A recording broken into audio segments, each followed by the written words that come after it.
सभे मगहिया भाई बहन के भुलेटन काका के राम राम आथिन मगहिया खबर में सुनथिन देश दुनिया के खबर।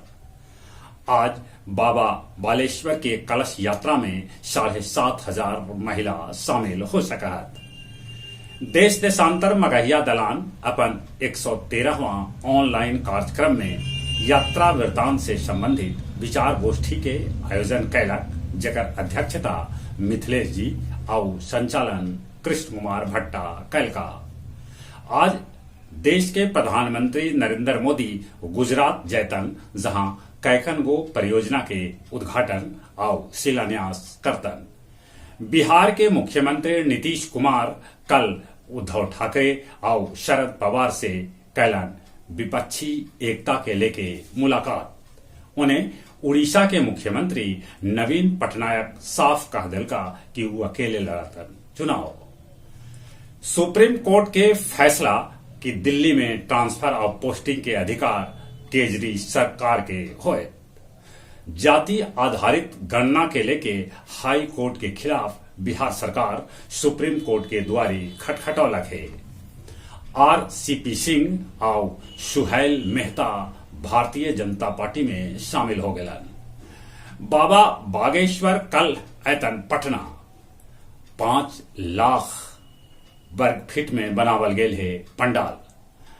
बाकी पटना में जगह जगह उनकर फाड़ल गेल है पोस्टर। आरा में पेट्रोल पंप मालिक से 5 लाख रुपया लूट के भाग रहल अपराधी के पुलिस से हो गए मुठभेड़। एगो अपराधी जख्मी हो गए और लूट के रुपया भी बरामद हो गए। पाकिस्तान सुप्रीम कोर्ट के आदेश पर पाकिस्तान के पूर्व प्रधानमंत्री इमरान खान रिहा कर देवल गेला। बाकी आज हाई कोर्ट में होतन पेश। फिलिस्तीनी कमांडर के मौत पर फिलिस्तीन इजराइल पर 500 रॉकेट दागल। इटली के मिलान शहर में ऑक्सीजन सिलेंडर लदल एगो गाड़ी में विस्फोट होल, जगह में कैकन गो गाड़ी जर के हो गए खाक। गया जी के मगध कॉलोनी में एगो नशेड़ी बाप अपन 4 महीना के जुड़वा लइकन के पटक पटक के जान मार दिलक। कंडी पेट्रोल पंप भीर मां शांति एचपी गैस के एजेंसी के कर्मचारी से दिन दहाड़े 4 लाख रुपया के लूट हो गया।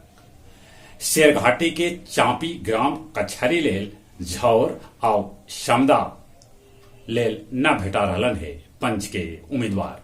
और अब कुछ खेल के समाचार। राजस्थान रॉयल्स आईपीएल में कोलकाता नाइट राइडर्स के 9 विकेट से हरा दिलक। यशस्वी जसपाल 13 गेंदा में ठोकलन अर्धशतक, जेगो रिकॉर्ड है। वनडे रैंकिंग में ऑस्ट्रेलिया नंबर 1 है तब भारत नंबर 3। निशानेबाजी में दिव्या और सरबजोत के जोड़ी पिस्टल से साधलन सोना पर निशाना। जंतर मंतर पर बैठल पहलवान सभे मनोलन काला दिवस। जहां तक मौसम का सवाल है, मौसम विभाग सूचना दिलका है कि चक्रवाती तूफान मोचा के चलते अंडमान निकोबार में हो सका है बारिश।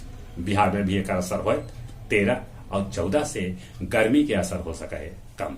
चलित एक बार फिर से अपने सभे के बुलेटिन काका के राम राम।